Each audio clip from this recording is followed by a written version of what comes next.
Hello, this is the RPG Crawler, and welcome to another product review. This time I'm taking a look at another Kobold Press bestiary for 5th edition. This time, Creature Codex. Now this is the follow-up to their Tome of Beasts book, which I have also covered in the past, the Tome of Beasts for 5th edition, and is also the result of a successful Kickstarter. It is available as both a PDF and a hardback. Now, reviewing a bestiary is often a bit brief for me, because I don't really want to go through every single monster. That's just not my style. However, as has been requested in the past, I go through more of them, I will be covering more individual monsters this time, at least in general. However, what I do tend to do is talk about the technical specifications of the book, as I do with every review, and then cover some generalities regarding the types and selection of creatures listed, as well as their design, in terms of the collection overall. Now, I had reviewed Kobold Press's Tome of Beasts in the past, so you can find the video still on my channel, and while I did enjoy it, I am actually still getting a bit of use of it, actually. I'm doing more with Tome of Beasts than I do with some of the other third-party collections that I've encountered in both PDF and hardback format. I did have some issues with the selection of creatures and their designs, however, and during play since making that video I've discovered one or two more things that irritated me about the creatures in Tome of Beasts. Mostly to do with the way that their damage is really spiky. They tend to rely on having something that does extra elemental damage on top of a normal attack, a little bit over much. Now, it's not enough to make me really change my verdict, but I wish I'd noticed some of those design elements that occurred to me at the time. That having been said, I'm happy to say that, while very similar to Tome of Beasts, the Creature Codex actually addresses a number of my issues that I had with its predecessor, although it in turn does have a couple issues of its own. We'll get to that in time. So first, let's take a look at the book itself. I'll be covering the hardback physical copy for this review because I've got it. It is well bound, at least much better bound than some of the Wizard of the Coast offerings I've been seeing, with a full color art on both the cover and the internal pages. It clocks in at about 420 pages, with a few additional pages of ads for other Kobold Press products. Now, there's slightly less pages overall than its predecessor, and as a result has slightly fewer monsters contained within it. The format is very similar to Tome of Beasts in that each creature has a quick description, a clearly readable and accessible stat block, and some artwork. Some creatures have additional sidebars that give setting-specific details for use with other Kobold Press settings, especially the Midgard setting. These setting-specific details seem fewer and farther between than they were in the Creature Codex, and that's actually a good thing because they're not open gaming content like the majority of the actual stat blocks and monster creatures they are themselves. Whereas Tome of Beasts felt like a number of creatures that were taken from existing sources and converted to 5th edition, such as Pathfinder or 4th edition adventures, and I think it actually was, Creature Codex feels more like the creatures were designed specifically for 5th edition, rather than converted from Pathfinder or others. I don't know for sure if that's the case for this book, but it certainly feels like it. Further, one of the Kickstarter rewards was the ability to commission a creature for conclusion, which means that there's a few creatures that were designed by backers mingled in amongst the rest, and I have to admit that they're done well enough that I honestly couldn't pick out which ones were fan submissions and which ones were designed by the main team without looking them up. And that's a good thing. Creature Codex's creature selection spans a broad variety of creature types and themes. There are completely unique creations, creatures that are clearly based on real-world myth and legend, in fact quite a few of them, creatures that seem similar to old-school D&D creations, creatures that fit into some of the major types of existing creatures such as elementals, dragons, and demons, and a few creatures that are variations on things introduced in Tome of Beasts and possibly other sources. A few are just straight up bizarre. Now, there was a stated attempt to put some more variations of existing humanoid creatures into this book in order to provide more options for GMs that want to vary up what they throw at their players without completely discarding the particular type of creature involved. There are a few examples in this book, but not as much as I really expected from reading that in terms of what they were stating. Now, as I've said, I'm not going to cover every creature, but a number did stand out for me for various reasons. So let's take a brief look at a few of those. We'll start with the Acid Ant, which is a small monstrosity with a very low CR, just 1/4, with a moderately damaging attack for its CR and melee attack, both ranged and melee, as well as a special effect that happens on death that damages creatures in an AE around it, which makes it an exceptionally deadly creature for its CR. It's an interesting construction all in all, but a bit of a throwback to the Tome of Beasts style of challenge through extra damage. However, just a few pages within, and there is the Ahu Nixta. Now that's an example of the really bizarre addition to the creature codex. It is a large creature, but mostly consists of a smaller aberration in a larger clockwork suit. Basically a destructive clockwork exoskeleton. This one vaguely reminds me of the Dilex, being relatively weak and ineffectual without the robotic host. Amut is an example of one torn from real-world mythology, in this case Egyptian mythology, and a couple of the few angel types that are included seem to be plucked from older descriptions rather than just winged people. The Eye of the Gods angel, for instance, is just a glowing eye wreathed in flame, while the Ophanim, which I'm pretty sure I'm mispronouncing it, it does the whole wheel within a wheel design that you see mentioned in some sources. There are a selection of animal lords, which I won't go into individually, but which are basically really powerful humanoid animal hybrid fae that sort of almost like demigods, like just leaders of their particular animal type. Skipping forward some, there's another powerful fae type listed in this book, this time the singular Baba Yaga from real-world myth. This time around, the witch is represented by a very high-end fae indeed. The Barbrawl is another different type of creature, and a rather amusing one. It's basically a swarm of people, just to represent a mass of whirling and chaotic drunks in your typical Barbrawl situation. The Behemoth crab, by contrast, sounds like something out of the goofiest days of Advanced Dungeons & Dragons. Yeah, the Behemoth crab. I guess if there can be an owl bear, there can certainly be a bear crab.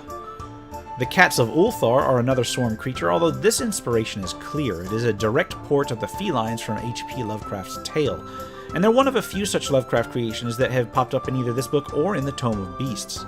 Skipping further forward, there's an entire new set of Dark Folk, which are variations of the Dark Stalker and Dark Creeper creature types.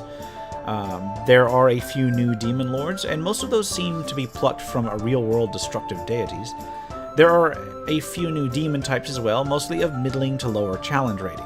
And that's a trend that I do appreciate, since it allows for use of demonic threats without having to have the characters be at high level, or optionally to allow for larger groups of such demonic hordes when used at high level. There are a couple of new archdevils and new devils in general, but only really a couple of each. There are a few new dinosaurs as well, and a couple new dragon types. The dragons are presented in a variety of age categories for use with different levels of parties. There are a number of largely small challenge rating drakes of various sorts, although one of the higher challenge rating drakes may well be nightmare fuel for some, because the world really needed a spider dragon. The few elemental creatures presented are non-standard but interesting, being a blood elemental, a storm elemental, and a venom elemental. They're followed by a surprisingly large number of elf types, which I'm not entirely sold on, just having that many variations of elves, but they can't hurt for NPC use. Much like the Tome of Beasts, there's also a couple of Fey Lords and Ladies, this time just 2, influenced by real-world myth for the most part. Skipping much further ahead, there's also a smattering of different types of ghouls, largely to go along with the Ghoul Empire and Kobold Press's Midgard setting, but useful in other situations too. The hardest part of this book for me to look at was actually 2 pages worth of giant moth variants. I only mention this because I am, for those who missed that one episode of Skyrim Let's Play that I kind of freaked out on, I'm a bit of a mothophobe. I will admit that. So opening this book and seeing just a full-page spread of several of those fuzzy bastards was pretty startling. I almost jumped. There is a smattering of new giant types ranging from surprisingly low challenge to the 20+ range. There's a handful of new goblins, but there's a large number of new golems. While the new golems themselves are mostly mid-range constructs, I was once again pleased to see a few lower CR golems, as well as an entire class of lesser golems which are useful for truly low-level adventures. Now, I've been skipping over a number of creatures. As I said, I'm not going to cover every single one, but one of the more gruesome individual creatures that I personally would like to use in my adventures sometime is the Grave Behemoth. It's basically a large undead giant corpse that's stuffed with zombies like some sort of macabre piñata. So when you cut pieces off, zombies start tumbling out, which I think is just really neat. Skipping way forward, past a number of other mythology-based creatures, there are a few new kobolds, of which my favorite is undoubtedly the Swollbold, which I guess finally answers the question, do kobolds even lift, bro? Which, yeah, some of them do, apparently. There are a few additional lich types as well. These are of slightly lower CR than the lich listed in the monster manual, although still within the mid to high range, offering more opportunities to include liches in slightly lower-end adventures. Creature Codex does have a version of the Night Gaunt, which is the large, powerful undead from the negative plane through D&D history. Although this one is substantially lower CR than the official one, there are a number of new oozes as well, as seems to be common in monster books, although a few are really goofy. I gotta admit, they're just straight up, they're just really goofy. There is a giant shark bowl ooze, for instance, which is a big ooze with a shark in it. So now all they need is that shark to fire freaking laser beams from its eyes, and I guess they'll be all set. There are a few actual conversions of older creatures, or maybe they're just creatures that share the same name, I guess. Like the Scrag, which is a marine troll. For the horrifically cute, there's the Unhatched, which is a reanimated undead dragon that was slain in the egg. Another of my favorite creatures from this volume is among the last ones in it, and that's the Zombie Lord. While not a direct port of the classic Ravenloft monster, it certainly suits the same purpose in an adventure, being basically a creature that commands and can spawn other zombies. Now, the book does wrap up with a selection of a few new generic NPCs to use in adventures, which I always like, and they seem to be more generically useful than the ones in Tome of Beasts, so that's another plus. The book does wrap up with various appendices, which are lists of creatures within, divided by the various categories such as type, challenge, and terrain. And that's definitely something that I found lacking in the original Tome of Beasts, so I'm glad to see it in this one. So, there's some things that I noticed about the creature selections and the designs thereof. First, while there are few instances of the challenge by random burst damage type designs that you saw with Tome of Beasts, they are few and far between. And instead, the creatures in Creature Codex seem to have a lot more in terms of special abilities and utility abilities that can be useful either in or out of combat. That's actually something I see lacking in even the official Wizard of the Coast monster designs, and it's a welcome change. Further, a large proportion of the book seems geared towards lower to mid-range challenges. The vast majority of creatures in this book are challenge rating 12 or lower. Again, this is something I love about this book, because as fun as it is to have city-breaking creatures just storming around in the upper range of CRs, I'm finding that most of my 5th edition games tend to take place in the lower range of levels, and I know that I'm not the only one in that. Having a wide variety of creatures keeps those lower levels fresh, so that the party just isn't faced with yet another goblin cave. There also seem to be a large variety of creature types. Although, of course, there seem to be more fey creatures than are strictly necessary, there's more of a mix than was in Tome of Beasts. I didn't mention particular examples, but there are also a lot of plant-based creatures mingled among the rest, which is another pleasant surprise since they're an often underused creature type. Another of the nitpicks I had with Tome of Beasts was that there were often several creatures that did the exact same thing with only minor variations, or just a name change in some instances.